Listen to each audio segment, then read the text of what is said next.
I feel deeply honored by this invitation to participate in this festival, celebrating the life and work of a great personality from the Kerala past, namely Thunchathu Ezhuthachan. His association with the development of the Malayalam script and language in the 15th century makes him even more impressive for those of us who are involved daily in the use of language through our writings. My grateful thanks to you for this invitation. One is thankful that this festival, and being a literary and cultural one, is celebrating the life of the mind. This is becoming rather sparse in India today, where the emphasis is largely on keeping oneself physically alive and well. It is perfectly understandable that when jobs become scarce and the price of food goes out of control, then this aspect of life gradually becomes a primary concern. Nevertheless, the life of the mind has to be present, side by side with everything else. That is, the life of the free mind, the liberated mind, the creative mind. The question could be asked as to why it is important to have such an institution, such as the one that we are celebrating. It is important because cultural institutions should be the focus of people coming together and sharing in each other's cultures. There is a misunderstanding about culture when it is proclaimed that some cultures are unique and evolve in isolation, quite separately from others. This theory of the uniqueness and separation of cultures grew out of the 19th century obsession with charting out civilizations and insisting that they evolved in isolation. So, each large region was said to be the homeland of a civilization. And then this civilization was described as being at the root of the cultural history of the region. It was said to have been created and preserved, and as it came down, it remained intact through the centuries from the remote past to the present. But historians today are discovering that this is not quite what happened. We find that civilizations are porous. Their great quality lay in the fact that new ideas, new patterns of living, new aspirations could be brought together in creative ways. So, new cultures were born, and in the birth of these new cultures, there was an advance of knowledge. Do we ever stop to think about how knowledge advances and gives rise to civilizations? It is not from a single tradition being handed down unchanged. Traditions, anyway, are always changing as they go from one generation to the next. We historians, therefore, refer to it as the invention of tradition. Ways of thinking, ways of doing things are constantly adjusted to current present-day needs. When we make changes in a tradition, be it a social change or change in religious ritual, we insist that it is the same as what always existed since centuries. But in fact, the change is in accordance with what we need today. And we give the change legitimacy by associating it with the past and saying that it actually goes back to the past. So we have to be very careful to point out where changes have taken place and why, and we should not accept everything as being unchanged and pristine. Knowledge advances only by questioning existing knowledge. If we are content with existing knowledge and never ask what it is and how it came about and what it does and why we accept it, then we shall never advance. We have to understand the world we live in, and that means investigating our knowledge about the world. We begin by raising doubts and asking questions. Today, writing is a means of communication. But how did writing come about, and how did it spread? It probably began with people drawing pictures to convey what they want, and then associating the picture with the sound.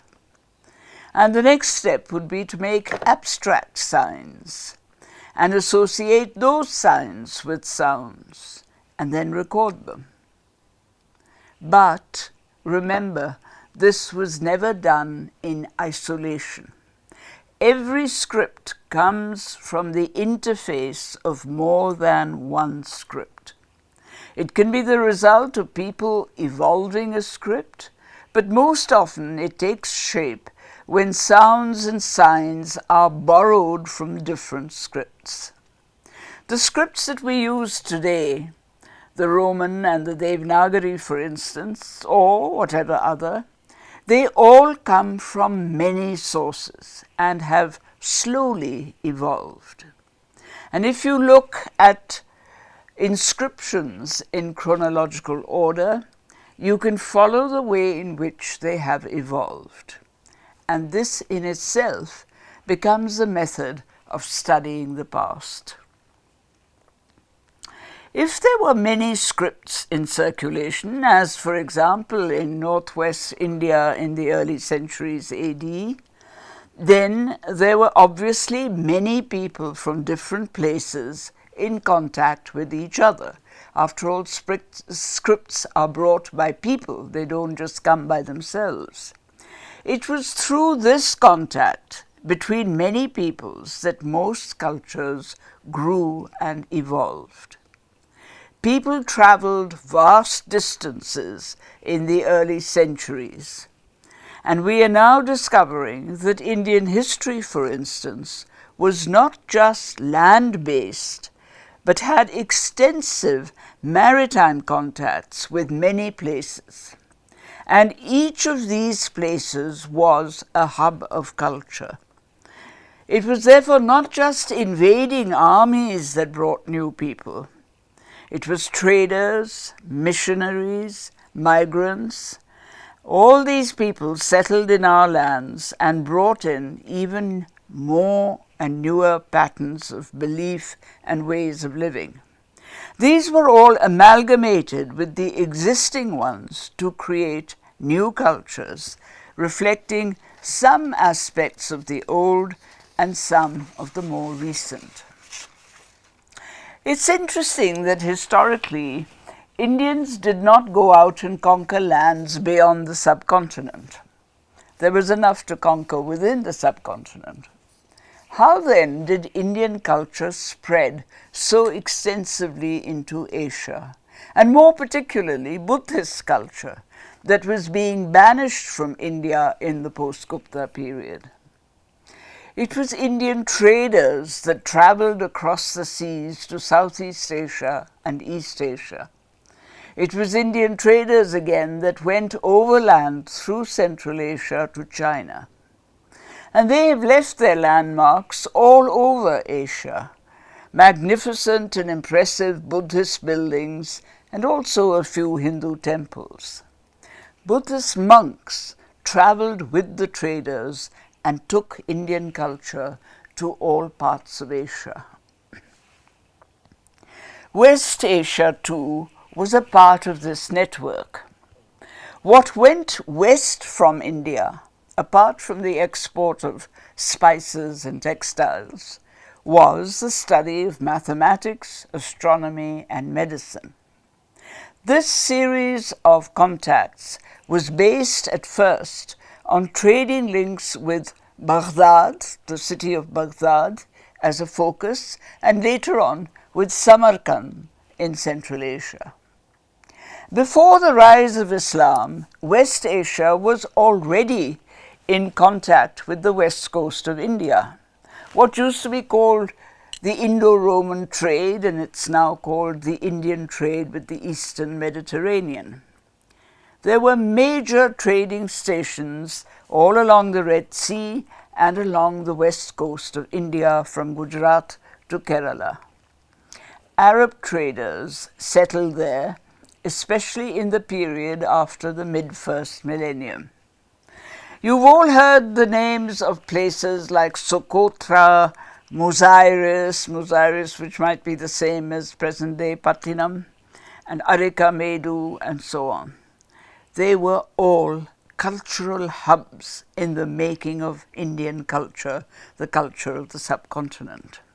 And Kerala was active and played a very major role. The Arabian Sea continued to be the connection between a large number of countries. We all know that seas can separate people, but at the same time, seas can bring people together. And this togetherness only got disrupted with the arrival of the Portuguese and the European traders. If there was trade and there were many people coming and settling in India and Indians migrating to other places, and if there were many people coming, then new religions also came. We should celebrate this interaction of many cultures that enriched our existing cultures. There is much that we have appropriated from this interaction, and we've made it our own, and it's important to study it and understand it as an evolving culture. Today, the greater output seems to be in Indians going to other places. When I say today, I'm talking about the last half century. There are some Indians that go as traders and a few as missionaries of Indian religions, of Buddhism, of Hinduism, and so on. But the larger number go as middle-class professionals, proficient in the new jobs that emerged with industrialization, and as technicians also necessary to new industry and the expanding middle class almost everywhere in the world. Some Indians settle in the places where they go to work. Others work and come back. Such large-scale migrations obviously impact the home culture as well. Do we accept, for instance, the cultural norms and forms of the host countries where Indians work and settle? Do we contest them, insisting that our culture is superior to theirs? These are not imaginary problems. They are problems that we have to give thought to and to work out a solution.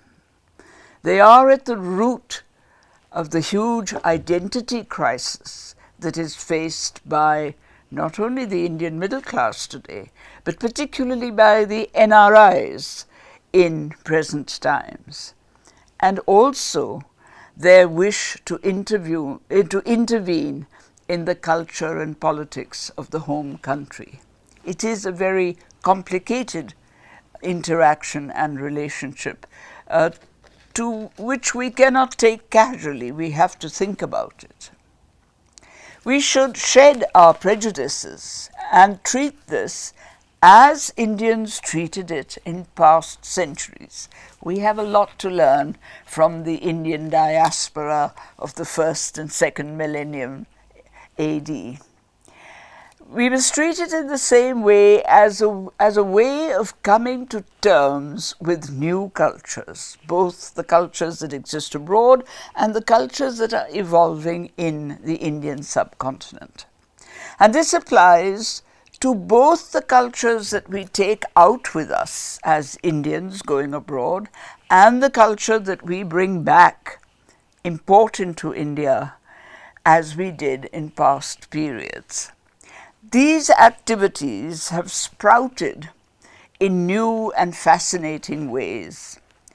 By trying to deny them or remove the traces of these cultures and the religions that came with them from our past and our present, from our history and from our contemporary concerns, we only end up by hurting and harming ourselves, and we cease to be the creative society that we once were. There is no nation today that can claim that it has people of a single, pure descent, or that its culture has not been mixed with that of others. So we should stop looking for this uniqueness and accept the reality of intermixtures. All over the world, there are nations of peoples and cultures that have been happily brought together and have intermingled in various ways. Those nations that deny or distort their past have suffered enormously by the violence that results from such denials. Germany in the 1930s, China in the 1960s are warnings to us. Let us proceed instead to do what is the solution, that is, create new and worthwhile patterns of living and cultures, drawing upon the more positive aspects of our entire heritage and what we are importing today. That will be a source of both enlightenment and knowledge.